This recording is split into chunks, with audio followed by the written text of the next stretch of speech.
una pieza de danza contemporánea, un dúo donde los cuerpos son el principal protagonista de la pieza y nos cuenta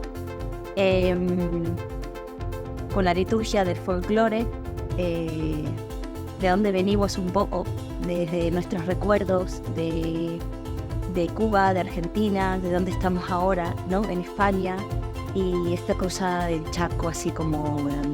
Es una pieza que habla también de los recuerdos, de cómo dentro de la pieza hacer que el público también recuerde momentos de la obra en ese mismo momento que está viendo la pieza. Habla también sobre la desconstrucción social que hay en el cuerpo, ir como depurándose, ir quitándonos capas, ir buscando la limpieza espiritual también, volvernos más reales, más humanos, sin todas esas capas y muros.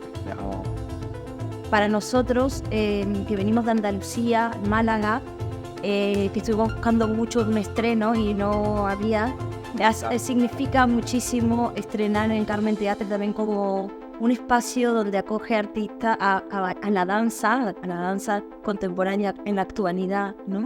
Que está muy ahí al día, que apuesta por la danza. Es un sueño estar en el Carmen por eso, porque siempre lo ves como está ahí en Valencia, y ahora estamos aquí en Valencia y en una programación maravillosa, con un público que nos ha acogido súper bien. Entonces Raúl nos consiguió este premio y por eso estamos aquí.